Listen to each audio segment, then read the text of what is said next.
Reanudamos la sesión, las jornadas, con la intervención de don Fernando Mora Moret, teniente coronel de la Guardia Civil y jefe del sector de tráfico de la Guardia Civil en Andalucía. Fernando, yo les voy a ahorrar a los asistentes y a ti tu brillante currículum para ganarle tiempo al final a las preguntas y a la demostración que nos vas a hacer, que es muestra evidente de que la Guardia Civil sigue estando en todo. A partir de ahí, Fernando, a mí solo me queda agradecerte tu presencia y agradecerte de parte de la Oficina del Defensor del Pueblo tu implicación con los aspectos preventivos de la ingesta de alcohol y el consumo de droga y su influencia en el tráfico. Sin más, tiene la palabra. Muchas gracias. Pues muchísimas gracias, Carlos. Bueno, antes que nada, dar las gracias a la Oficina del Defensor del Pueblo, al Defensor del Pueblo, que por contar con la Guardia Civil para unas jornadas como esta, que creo que están cogiendo un auge importante. Hacer antes una aclaración que yo tengo la presentación un poco abierta porque desde el punto de vista, yo he asistido a las dos anteriores jornadas en Málaga y por el auditorio tampoco tenía muy claro el nivel de profesionales que vendrían, las personas como es. Veo y me alegra ver sobre todo muchos compañeros de policías locales y del cuerpo, gente que está destinada conmigo en el sector de tráfico de Andalucía, pero también sé que hay muchas personas ajenas a lo que es la parte profesional.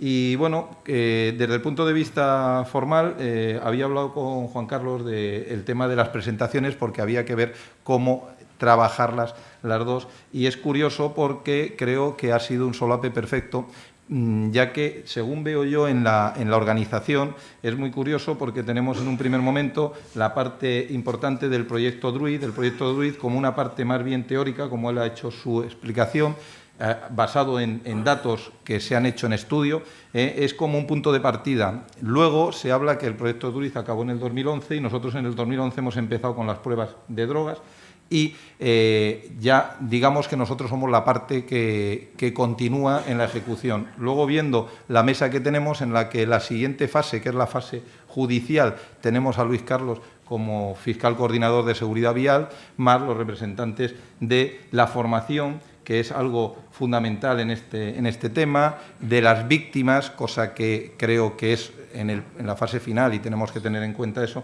Por eso creo que el plano organizativo es de reconocer y de felicitar.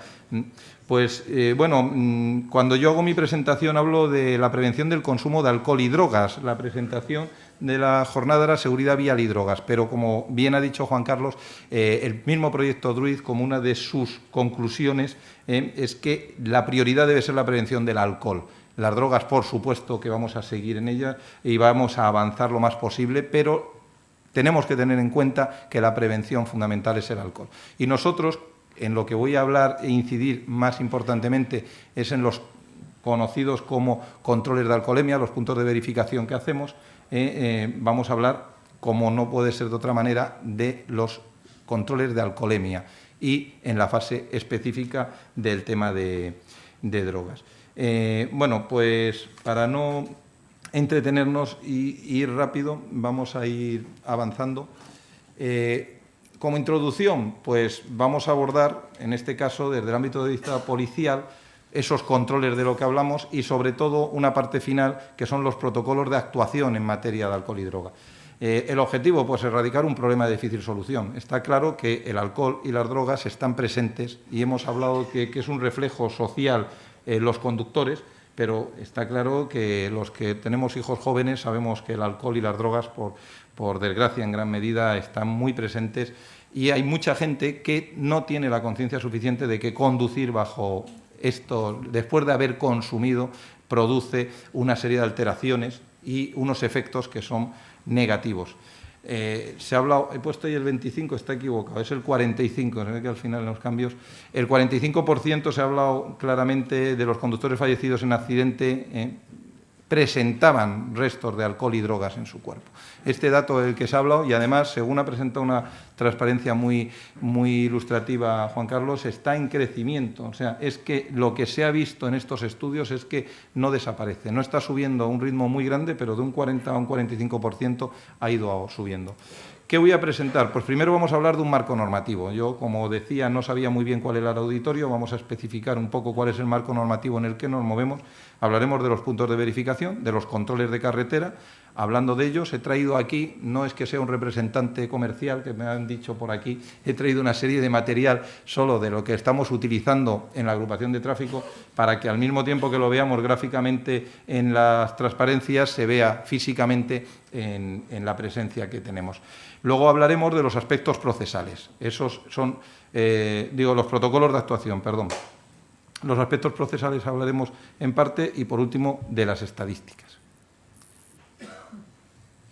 Antes que nada, y desde un punto de vista puramente ilustrativo, vamos a poner una presentación de un vídeo en el cual se ve cómo se inició esto. Boquillas preparadas para efectuar controles de alcoholemia. Aquí el consumo de drogas no queda impune, también se detecta. Seguro que hay gente que se quedará alucinando cuando vean que es de drogas. Al amanecer, los agentes observan síntomas en un conductor. Le preguntan si tiene algún inconveniente de someterse a la prueba. Para determinar si ha consumido algún tipo de droga. Sí, porque tengo ahora mismo una carrera a las 7, tengo que estar, como ya a Madrid, a Villarejo. Respuesta incorrecta. El control es obligatorio y negarse es un delito. Necesito una esponjita durante unos minutos. El chico tiembla por el frío, por los nervios. Es posible que por otras causas. A la vez que está haciendo la prueba, pues nosotros observamos exteriormente la situación en la que se encuentra, la sintomatología en definitiva. La muestra se introduce en una máquina que contiene un reactivo. Esta prueba está en fase experimental. La Guardia Civil la practica desde septiembre. No lo había visto nunca. Hace unas horas sí ha consumido cannabis, ¿no? Tras el positivo se realiza otra prueba. Se enviará al laboratorio de toxicología bajo una férrea cadena de custodia, en pequeñas neveras. No puede ser que otro día se haya fumado, pero vamos, lo que es hoy o ayer no fumo. Ese test es un test indiciario. Quiere decir que no tiene una fiabilidad absoluta, tiene un margen de error del 5%, que es suficiente ya para que un fiscal decida no formular acusación. De momento se aplican sanciones administrativas, 500 euros de multa y 6 puntos del carnet. Según el fiscal de Seguridad Vial, no existen garantías para demostrar que el efecto de la droga se manifieste en la conducción, aunque se trabaja en ello para en un futuro cercano emprender acciones por la vía penal. Pero que las habrá también tantas como el alcohol, porque hay tantas o más conducciones bajo la influencia de drogas que de alcohol. La madre del chico tuvo que ir a recogerle y conducir su coche. Vale, perdón. Ahí podemos sacar varias conclusiones de este vídeo. Primero, el que dicen que la conductora que habla que puede ser alucinante para la gente. Eso es uno de los temas que hemos tratado, de que verdaderamente todavía la población no está acostumbrada, por eso el índice de drogas tiene esa representación, porque no ha habido labor preventiva, que la estamos empezando a ejercer ahora. Entonces, cuando la labor preventiva y esto se generalice, está claro que descenderá el número de consumos. Hablan de síntomas, me han preguntado y hablaré de cómo hacemos la identificación. Está claro que nuestros profesionales son capaces de identificar muchas veces la sintomatología de gente que da 0,0 en alcohol y, sin embargo, tiene una sintomatología que es el proceso que vamos a hablar. Habla de fase experimental porque esto fue en septiembre del año pasado. Al iniciar, ahora mismo está ya asentado y lo estamos trabajando plenamente y está en Andalucía, en las 8 provincias y continuamente. Todas las semanas tenemos controles de drogas y positivos en los mismos. Y luego hay una cosa que dice el conductor afectado, que dice que hace días que consumió. Eso es una de las típicas contestaciones de excusa, porque en realidad, como bien ha explicado Juan Carlos, está claro que en el tema de saliva el positivo nos detecta el consumo reciente. Bueno, pues hablando del marco normativo, vamos a ver que estamos hablando en dos tipos, en el ámbito penal y en el ámbito administrativo. En el ámbito penal tenemos una parte sustancial y una parte procesal como tal. Pues bueno, en la parte sustancial tenemos las figuras delictivas del Código Penal y en la parte procesal la instrucción del procedimiento de la Ley de Enjuiciamiento Criminal. En la parte sustancial del ámbito administrativo tenemos la Ley de Seguridad Vial y el Reglamento General de Circulación con las acciones sancionables que se detectan, y en la parte procesal del ámbito administrativo tenemos el procedimiento sancionador, la Ley de Seguridad Vial y el Reglamento General de Circulación.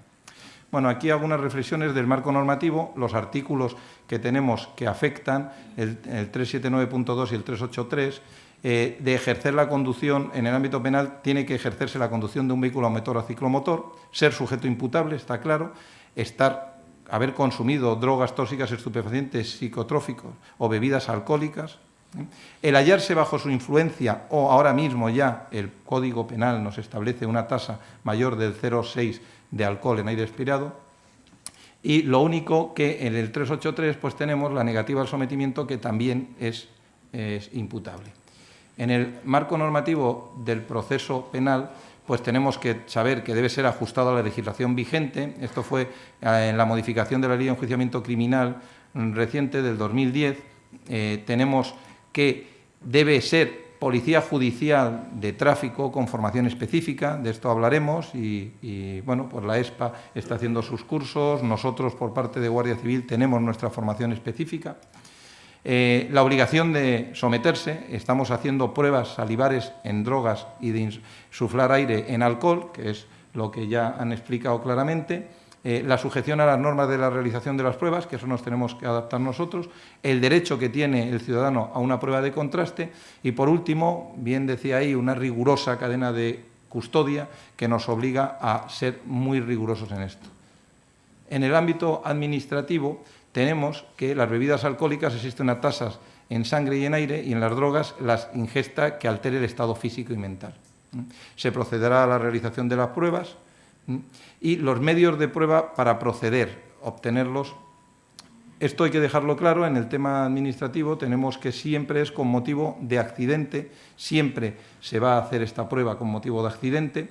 Aquí estamos ahora mismo con el problema de los heridos y lo estamos viendo ahora mismo para que la implicación de los centros hospitalarios, donde también necesitamos la posibilidad, he hablado del problema que tenemos con los centros hospitalarios, es una red muy compleja, pero bueno, en accidentes siempre se hace la prueba de alcoholemia, en caso de síntomas evidentes, ante infracción. Nosotros, siempre que se hace una infracción, se hace la prueba de alcoholemia, y en los controles preventivos son los puntos de verificación de alcoholemia. La obligación que ya hemos hablado al sometimiento, y ejercer la conducción de vehículos o, en el caso de peatones u otros usuarios de la vía, pongo peatones, véase caballistas, aquí que estamos en Andalucía y en Sevilla en particular, en caso de que puedan estar implicados o ser responsables de haber provocado el accidente. Pasando al siguiente tema, que es el de los controles de alcoholemia, ¿cuál es el objetivo de los controles? Detectar de forma preventiva la influencia en la conducción. Nosotros vamos a ver la influencia, vamos a ver siempre esa sintomatología del consumo de alcohol y droga. ¿Para qué? Para evitar un riesgo. Estamos hablando, en el caso penal, de delitos de riesgo, y estamos hablando de la evitación de un riesgo. ¿Esto qué nos dice? Que tenemos una prevención de la conducción bajo la bebida y una prevención del riesgo para la seguridad vial. Si somos capaces de hacer funcionar los objetivos, conseguiremos hacer funcionar las prevenciones, y con eso ese es el verdadero objetivo de los controles. En cuanto a los controles o los puntos de verificación, podemos hablar que por parte, por lo menos, de la Agrupación de Tráfico de la Guardia Civil, establecemos principalmente dos tipos de controles. Estos controles estáticos o dinámicos. Todos estos controles, tengo aquí copia de actas de las que se vienen haciendo con los jefes provinciales de tráfico. Tenemos aquí a José Luis León, que mensualmente se hace una especificación de los puntos donde se va a realizar este tipo de controles, sean estáticos o dinámicos. Luego nosotros decidimos el tipo de control dentro de los estáticos, si es reducido, ordinario o reforzado, porque vamos, y este es uno de los temas que hablaré en cuestión de estadísticas, intentando generalizar lo más posible los controles, para que se hagan lo más posible todos los días, en todas las carreteras y a todas horas. O sea, a veces es fundamental en el plano preventivo no dejarlo específicamente a unos días, aunque sí que es cierto que nuestro esfuerzo va siempre dedicado hacia aquellos puntos y aquellos horarios que sabemos que son de mayor posible afluencia de infractores o de personas con riesgo. Nosotros, ¿cómo estructuramos los puntos de verificación?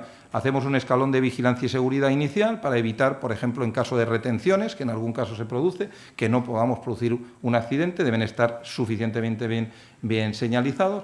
Ponemos un escalón de selección, identificación y registro, en el cual se hace ya la identificación del correspondiente conductor y en caso de que esté ya de positivo se hace el registro, y el escalón de seguridad y reacción por si hubiese cualquier problema en él. Están dirigidos por un jefe de control siempre. Nosotros, como estructura militar, siempre tenemos bien claro quién debe ser el responsable de cada caso, y con los medios de señalización, balizamiento, barreamiento, medios de realización de pruebas y de documentación y medios de inmovilización para caso de que se inmovilice el vehículo, que sean necesarios en cada caso.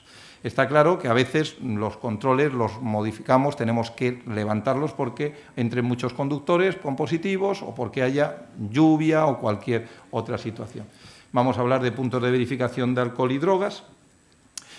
Establecemos en un primer momento el alto, como no podía ser normal. Pruebas indiciarias de alcohol. Vamos a hablar qué se hace. Aquí tenemos una imagen de un punto en el cual ya se ha seleccionado al personal. La circulación seguiría por la izquierda, como es normal.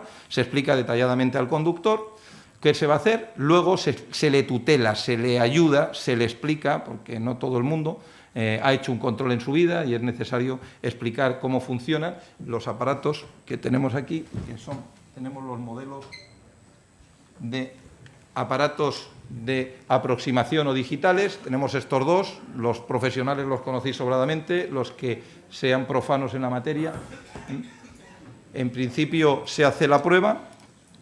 Después, si da resultado negativo, continúa la marcha. Si da resultado positivo, se procede a un aparato de precisión. Aquí explico los aparatos muy rápidamente, los dos, para que alguno tuviera. Se pasa al aparato de precisión. Es este que tenemos aquí, que hemos visto. La boquilla se introduce en esta zona y ahora vamos a ver las pantallas correspondientes. Tiene una fase de calentamiento. Hasta que no está calentado se hace la prueba. Hablamos aquí de unos márgenes de error. Cuando hablamos de los márgenes de error, realmente estos aparatos necesitan por parte de metrología una serie de comprobaciones y estar perfectamente habilitados en cada momento. Esta es la orden que lo establece y en metrología pues se les da, según los índices, se les da unos márgenes de error. Bueno, ¿cómo se hace en este aparato? Para que veamos la fase. Se hace una primera prueba en la que se hacen dos tomas. Del resultado de las dos tomas, el aparato por sí solo detecta la menor y es la que saca. Se le da un margen, en caso positivo, que siga dando positivo, porque puede haber habido un error en el aparato de aproximación. Si da negativo, continuaría, pero si da positivo, entonces se espera 10 minutos, que eso legalmente se nos obliga, y se vuelve a hacer dos tomas. Si el resultado de las pruebas, también vuelve a tomar la menor. Aquí vamos a ver ahora un ticket. Según vemos en este ticket, para que se vea claro, aquí vemos la primera muestra, cómo se hace la toma. Creo que está aquí, a ver si lo veo, da 0,9, la segunda le dio 0,88, el resultado final 0,88. En la siguiente se ve que le da el tiempo de soplado y la prueba. Bueno, no, este es un caso, perdón, de estos se harían dos tickets, un ticket de la primera prueba y un ticket de la segunda prueba a los 10 minutos. En caso de que el aparato permite hacer 3 pruebas en un mismo ticket, de tal forma que una de ellas puede ser errónea, porque hay gente que se equivoca o que tiene problemas. Pero si da 2 erróneas, hay que reiniciar toda la prueba. Vamos a ir. Estos son los certificados que nos da metrología para confirmar que el aparato está en buen estado, que se envían ante los recursos y ante las posibles reclamaciones. Vamos a hablar de las pruebas indiciarias de drogas. Estas las he pasado más deprisa porque creo que aquí todos los profesionales las conocéis sobradamente y el público, pues la mayoría habrá caído alguna vez en un control y habrá soplado y habrá visto. Pruebas indiciarias. Vemos aquí el material que tenemos, tal y como lo establecen. Tenemos en un primer momento unas bolsas que están perfectamente, aquí se ve que están al vacío, preparadas, o sea, para que no haya posibles dudas de que la prueba no vaya a dudar el usuario de que la hemos modificado, la abre el sobre el propio usuario y se encuentra esto que nos encontramos aquí, que como es lógico está esterilizado con un sobre, se saca y este algodoncito que vemos es el algodón que debe chupar, como vemos aquí, debe chuparse hasta que coja una coloración especial azul que se nota. Entonces, una vez que haya echado suficiente saliva, tendremos la posibilidad de seguir el análisis. En esto hay dudas. ¿Cuánto tiempo? Pues varía muchísimo. ¿Cuál es el problema? La gente afectada por drogas normalmente tienen un gran problema de salivación y ese problema hace que se alargue muchas veces. Hay que intentar, de algunas formas, que consiga que esto consiga mojarse lo suficiente. Bueno, una vez vista la prueba hecha, aquí se ve cómo se tras la parada, se le da, cómo va chupando, cómo le va diciendo que lo haga correctamente y una vez que ya tenemos el analizador, que lo tenemos aquí delante, con una puerta delantera, en la cual se introduce ya este aparato, se pone este tapón azul que viene también en la parte superior, se ve que lo tiene en la mano derecha el guardia, se introduce la prueba, se pone el tapón, porque este tapón es el que va, mediante una presión, a hacer que la saliva pase al analizador. Continuando, si hay alguna duda, voy muy deprisa, el tiempo nos coge, digo, porque prefiero aclararla ahora sobre la parte de la actuación. Bueno, nos va saliendo el tiempo que dura, aquí nos está marcando 1 minuto 28 segundos. Vemos aquí que este analizador nos trabaja sobre 6 sustancias. Esto es sustancial, valga la redundancia, a efectos del procedimiento. Vemos cocaína, opiáceos, benzodiazepinas, cannabis, anfetaminas y metanfetaminas. Vemos una cosa curiosa, que por eso está esta presentación, es que el análisis de las 5 primeras es bastante rápido, pero el del cannabis es el más lento. Las primeras salen en los primeros segundos, muy rápidamente, pero cannabis suelen ser unos 2 minutos lo que tarda en hacer el análisis. Aquí está en 1 minuto 28.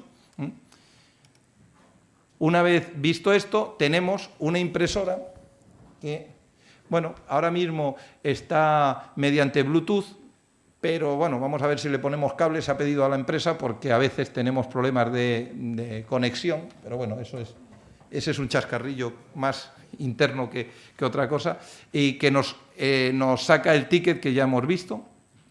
El ticket, en este caso, se ve que tenemos positivo en cocaína y en cannabis. Veremos que luego en los datos que principalmente lo que más se detecta es cannabis, luego cocaína y en los casos de multiconsumo suele ser este que se ve en la presentación. Ahí vemos, ya lo ha dejado bien claro Juan Carlos en su presentación, pero las materias que... Estos son los certificados otra vez de los equipos Drogatest y ahora la cadena de custodia. Una vez hecha la prueba, sí que es necesaria una segunda obtención de saliva para poder mandar al laboratorio.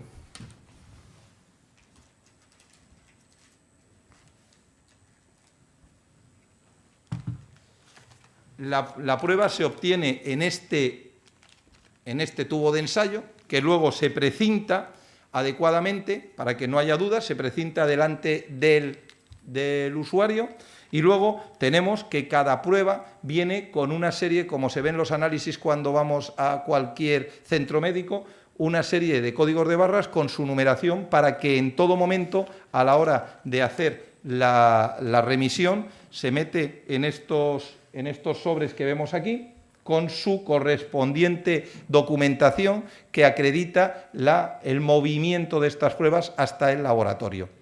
Esto se mete en unos recipientes que ya se ha visto, esto es como los aparatos de hielo que se usan para las neveras de campo. Tiene un líquido interior en el cual está congelado para poder meter aquí hasta 2 pruebas, se mete el tubo de ensayo y queda conservado. Esto como está frío y para mantener la conservación, se mete en estas cajas que traemos aquí, en la cual puede ir uno solo, la posibilidad, o hasta 3, según la posición que ahora veremos en las transparencias.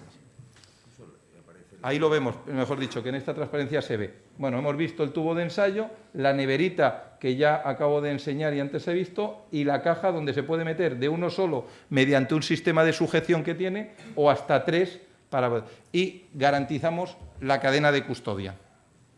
Estos serían los precintos de seguridad y la bolsa donde van guardados, y esto, para mantener la cadena de frío, lo que se hace es que tenemos unas neveras en las que están, se va mediante el equipo de atestados, vemos el equipo de atestados que la llevaría dentro, se hace la prueba y luego un coche patrulla, mientras el equipo se queda, se lo lleva para evitar la pérdida de la cadena de frío.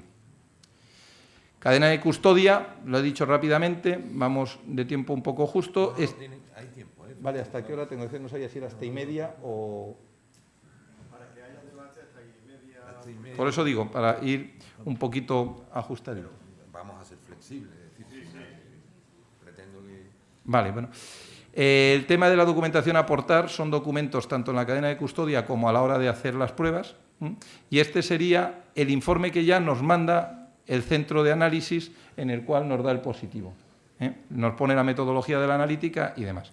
Vamos a hablar de los protocolos de actuación. Me parecía importante esta parte y es para que todo el mundo entienda cuáles son. Vamos a empezar por las bebidas alcohólicas, los de alcohol.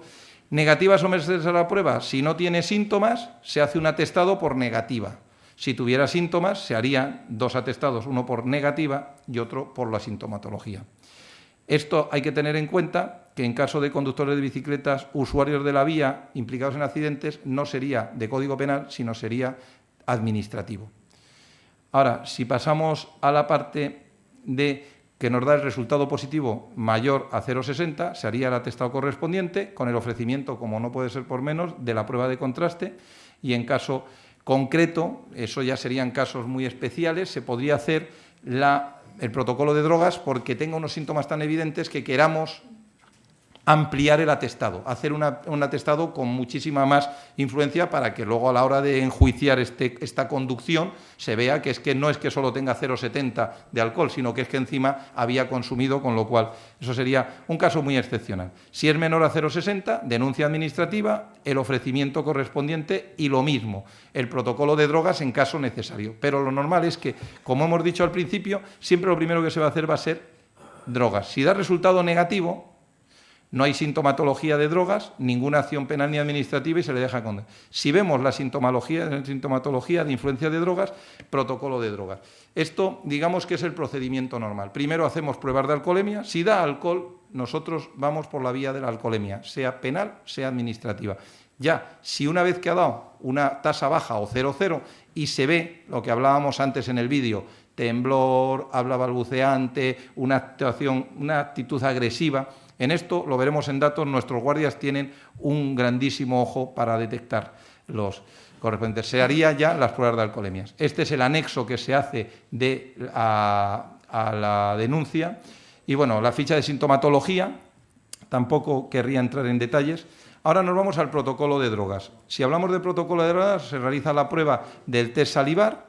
Hemos hablado de 6 tipos de drogas, pero tenemos que tener en cuenta que alguien puede ir, a pesar de ser negativo, si se ve que no tiene sintomatología grave, lo hemos sacado del coche y es que coincide que es una persona que por sus características, yo tengo un amigo que es curiosísimo, cada vez que le paran en drogas tiene un problema en el habla y todo el mundo cree que está borracho, es que habla como un borracho y sin embargo es una persona normal. Bueno, pues se ve que al final se le ve, ha dado negativo, es verdad, pues...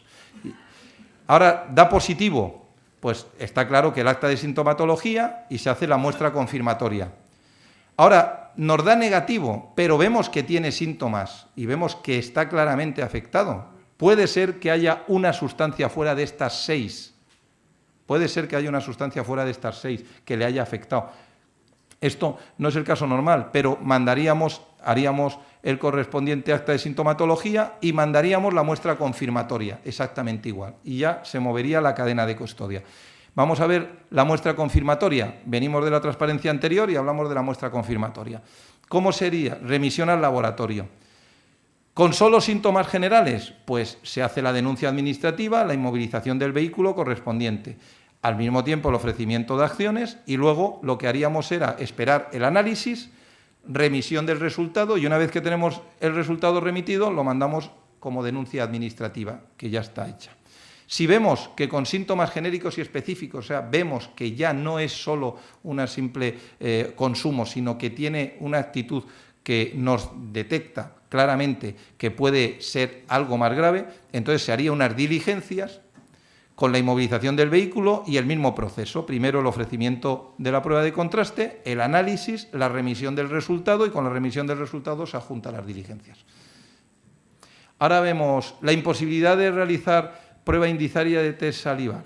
Se confeccionaría el acta de signos y de acuerdo con los signos observados se procedería. Esto hablamos de gente que es que, igual que a la hora de soplar, nos pasa con gente que no hay forma humana de que sople, hacen muchas tonterías, intentan decirnos que no saben, que no pueden, que tienen... Bueno, pues al final, si hay verdaderamente datos suficientes, pues se hace el acta de signos. En el tema salival, igual, hay gente que ha querido estropearnos el aparato porque empieza a hacer tonterías, pues bueno, pues mire usted, no le podemos mandar esa prueba, haremos los signos y directamente. No es necesario. Antiguamente se hacían también actas de signos sin necesidad de tener todo este procedimiento. Aquí lo ha enseñado ya Juan Carlos, este es el acta que tenemos de sintomatología, en el cual, bueno, ahí se ve, he querido hablar principalmente del tema de estos en verde, son todo lo que hace relación a la vista, que es importante porque nos va a detectar muy claramente si ya la influencia es grave o no es grave. Protocolo de alcohol y drogas, hablamos del caso concreto de que pudiera haber un caso en el que nos encontráramos con que da inferior a 0,6 en alcohol y positivo, pero con evidente denuncia administrativa y movilización del vehículo.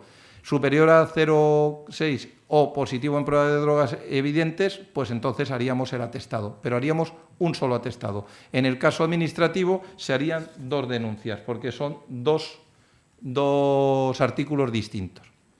Y ahora, nos vamos a estadísticas y esto para finalizar voy a contar cómo tenemos ahora mismo Andalucía, en cómo funciona. En Andalucía nosotros hacemos 1.200.000 pruebas de alcoholemia al año. O sea, hacemos 100.000 pruebas de alcoholemias al mes, más o menos. Hablo de los 8 subsectores que conforman toda Andalucía. Aquí vemos las correspondientes números, tal y como están, pues vemos que los subsectores se caracterizan según su tamaño. Tenemos Sevilla, Málaga como los más grandes. A la hora de resultados en positivos, aquí tenemos el número de positivos que nos dan. El 25% es proporcional. Pero ahora el tema curioso, que sí que es importante, me lo preguntaba la prensa precisamente, es la relación en el número de positivos. Tenemos que en las 3 grandes ciudades, Sevilla, Málaga y Granada, en las áreas periurbanas, el número de positivos es mayor. Estamos rondando el 2 y pico. Luego tenemos Jaén, que siempre se caracteriza por ser la zona más interior, la zona en la que hay menos índice, pues menos movimiento de ocio y demás, y ahí siempre tenemos el número menor. Luego tenemos Almería, Cádiz, Córdoba y Huelva, que están en unos índices parecidos, aunque en este caso Almería destaca y luego Cádiz y Huelva tienen menos, que luego veremos en drogas cómo varía esto. Respecto a drogas, veremos que, bueno, aquí nos sale... A ver si quiero avanzar esto. Aquí. En cuanto a drogas, en un año se han hecho un total de 463 pruebas. Vemos que Sevilla es el que más pruebas. Sevilla empezó siendo piloto, empezamos con un aparato solo en Sevilla, luego acabamos teniendo 4 aparatos en total, con lo cual Sevilla se quedaba con 1 y los otros iban rotando, con lo cual por eso vemos que hay menor índice y actualmente tenemos 2 aparatos en Sevilla, 2 aparatos en Málaga y 1 aparato en el resto de las provincias.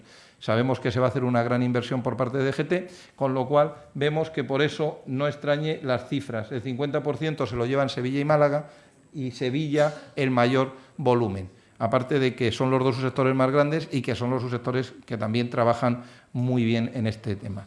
A la hora de ver el número de positivos, pues aquí los tenemos, pero lo importante sería ver el número de positivos que salen de cada controlado.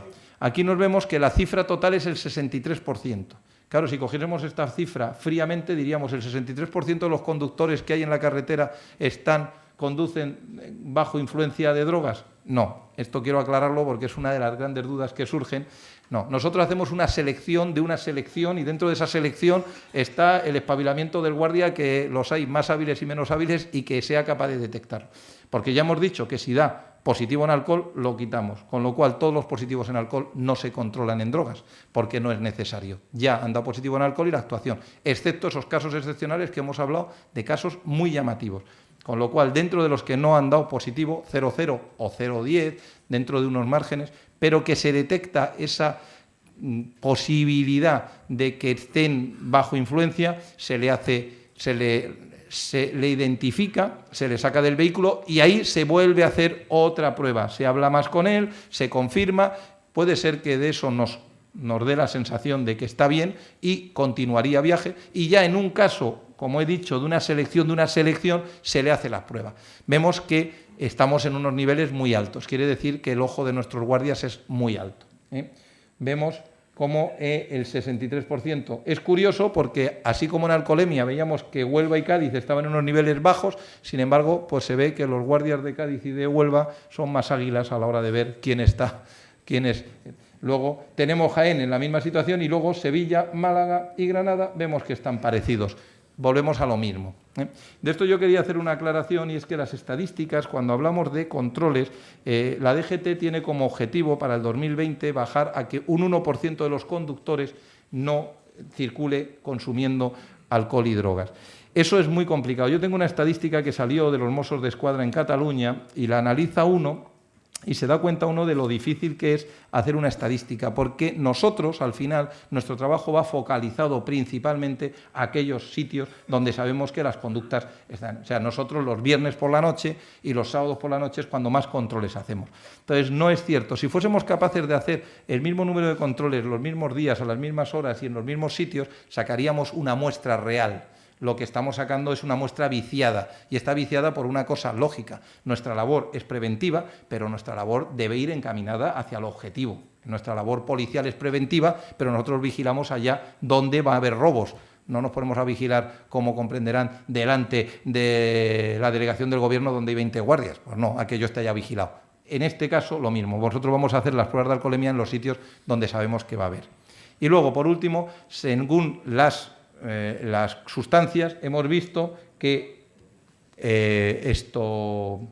cannabis y cocaína son los más altos, heroína no hemos detectado ninguno, y luego de 293 pruebas, o sea, 293 identificados, se ve que hay 351 sustancias, porque es muy normal el multiconsumo. Me contaban el otro día de una mujer, en este caso hablo de mujer, que llevaba las 6 drogas. Eso es. El otro día hicimos un reportaje para Callejeros, ¿no? En el reportaje de Callejeros dio la casualidad de que cayó uno con 4 positivos. Entonces, bueno, esa es la disfunción entre esta cifra y la cifra anterior. Y con esto yo acabo. He querido ir rápido. Muchísimas gracias, Fernando. Muchísimas gracias.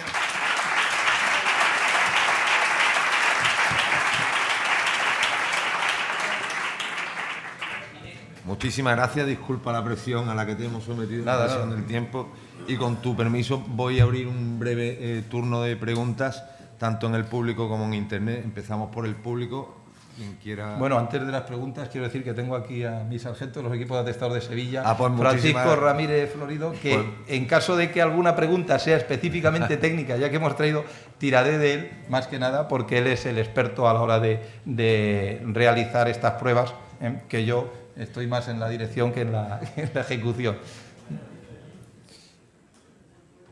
¿Hay alguna pregunta en el público?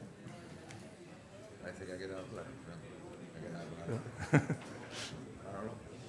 Sí, la pregunta que ha entrado por internet es la siguiente. Hablamos del consumo de drogas ilegales y el consumo de sustancias medicinales prescritas, pero ambas pueden llegar a provocar la misma situación de riesgo para el tráfico. Se habla incluso del consumo terapéutico de cannabis. ¿lo castigaremos igual? ¿Tendrán la misma respuesta? A ver, creo que eso ha quedado bien claro en la anterior presentación. Nosotros lo que estamos analizando es la influencia en la conducción. Y esa influencia en la conducción desde el punto de vista que puede producir un riesgo que afectaría al resto de los usuarios de la vía. Entonces, está claro que una sustancia medicinal, y si hablaba don José Chamizo del tema de las herboristerías, está claro que es problemático que determinadas sustancias que alteran las capacidades y el comportamiento, como bien decía anteriormente, nos vamos a encontrar con que eso no se debe evitar, y para eso la norma establece una prohibición, y esa prohibición conlleva consigo a que ante cualquier actuación de este caso se perseguiría exactamente igual. En este caso, como hemos hablado del analizador, y el analizador solo es capaz de detectarnos en el momento hasta 6 sustancias, si una persona da negativo pero los síntomas externos son tan evidentes, yo en esto pongo el ejemplo muy gráfico de algún medicamento que se dice que no debe, dicen medicamentos que no se puede conducir con ellos, pero que es que además el tomar alcohol le afecta muy negativamente. Hay gente que se toma ese medicamento, sale a una cena, se toma una cerveza, le da 0,05. En realidad es como si no tuviese nada. Sin embargo, ese alcohol a ese medicamento le produce un efecto total y absolutamente convulsivo que le produce que no puede ir conduciendo. Si un guardia detecta esa situación, le haría la prueba, daría negativo porque es un medicamento que no está dentro de los que detecta el analizador, pero se enviaría al correspondiente laboratorio, y el laboratorio nos determinaría lo que llevaba dentro esa persona, y ya con eso se manda al correspondiente instancia administrativa o instancia penal, que es la que resolvería. Don Fernando, en ese caso, ¿cómo se procedería? ¿Podría proseguir la marcha o no? No, nosotros si vemos que nosotros si al final abrimos una denuncia o abrimos un atestado, se inmoviliza el vehículo. O sea, es como si estuviese en ese momento influido. Eso se ha hecho así históricamente, porque ha habido épocas en las que no había estos medios y, sin embargo, ante una conducción evidente que está incapacitado, es una persona, es que puede ser que nosotros antiguamente había drogadictos que iban con un mono impresionante y que no daba nada de alcoholemia. A esa persona se le inmovilizaba porque es un peligro para la conducción. Se sigue inmovilizando y se sigue actuando exactamente igual que hay.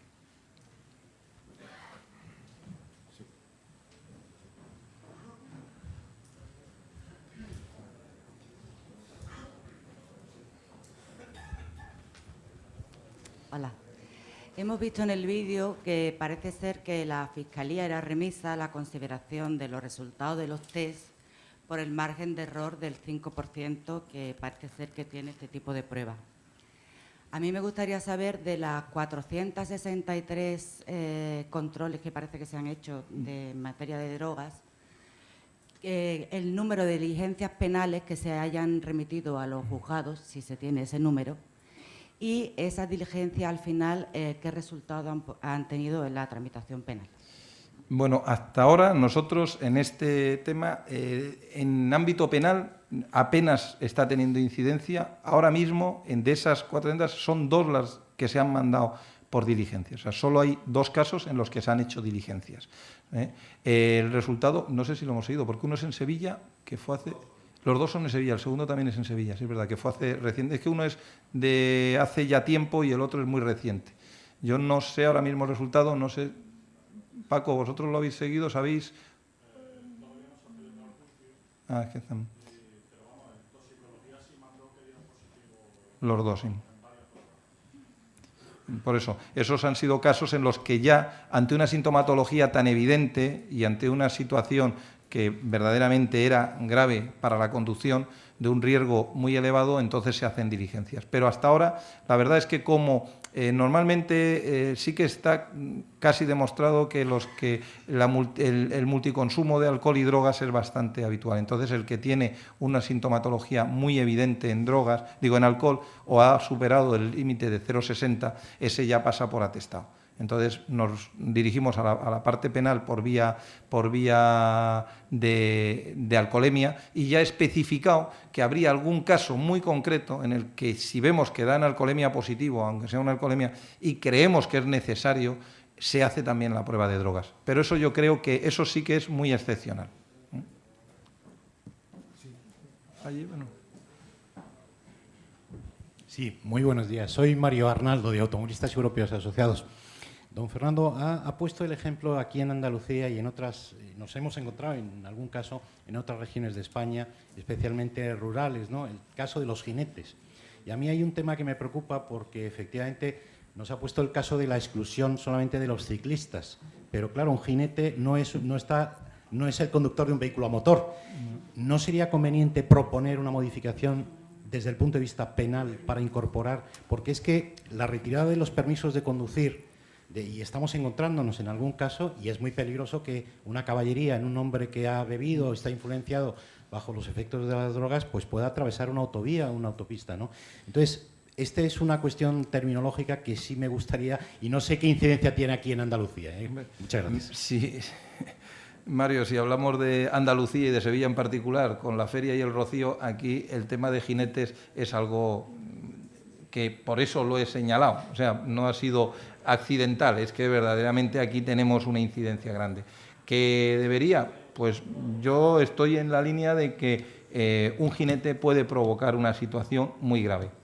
Este año tuvimos un accidente en la feria, fue en recinto ferial y fue por las lluvias. La verdad es que el jinete no creo que tuviera incidente, pero hubo varios heridos graves, hubo una situación complicada por un jinete. Yo creo que eso estamos más que acostumbrados aquí en Sevilla a verlo y creo que, por supuesto, sería perfectamente adecuado. Yo no sé, yo es que no soy técnico jurídico y me imagino que luego, como en la mesa redonda, ya he dicho yo que es que creo que el programa es un programa muy completo. Veo que ha ido marcando el inicio, poniendo las bases, Juan Carlos, yo hablando de la parte práctica, podemos decir, y ahora viene la parte jurídica, los conductores, las víctimas, los formadores. Creo que es muy completo y ahora en el debate imagino que puede salir ese tema. Yo, por supuesto, estoy de acuerdo en que todo lo que sea evitar riesgos es Dos preguntas y terminamos. Sí, perdona, Paola. Sí, Fernando, mira, es que me ha llamado la atención tanto en la intervención de Juan Carlos como en la tuya, el tema de, no sé si exactamente por una falta de coordinación, por una falta de colaboración, pero parece que hay dificultades en el tema de toma de muestras cuando intervienen hospitales, cuando hay un siniestro, un accidente. Bueno, y yo creo que todos tenemos en la memoria una cosa que ha pasado precisamente aquí en Sevilla, en la que yo creo que tuvo intervención la Guardia Civil, en la que por supuesto no te voy a pedir que hable, porque ese es un tema que está pendiente de juicio, que es el tema de Ortega Cano. Pero digo, para la opinión pública fue muy célebre y se ha comentado mucho que si se tomaron muestras de sangre, que si no se tomaron. ¿Cuál es exactamente el problema ahí que os encontráis? Si es una falta de colaboración, una falta de coordinación. ¿Y cuál es el problema y cuáles son sus consecuencias luego? Claro. Falta de colaboración ninguna, o sea, por parte de lo que son las autoridades sanitarias, y de hecho ahora mismo se está trabajando un protocolo que ha hecho Fiscalía con la Consejería de Sanidad, en el cual estoy yo echando una mano como buenamente puedo, porque creo que nosotros somos los afectados en gran medida. ¿Problemas? Pues es que son muchísimos centros. Nos hablaban el otro día de cuántos centros, 4.000 centros de salud, una cifra sagrada en toda Andalucía. Vamos a identificar los puntos donde tenemos que ir y van a hacerse problemas que hay.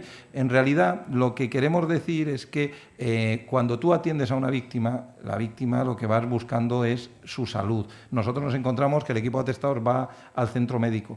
¿Qué prioridad das? ¿Cómo se tiene que hacer? La posibilidad de autorización judicial, la necesidad de autorización judicial.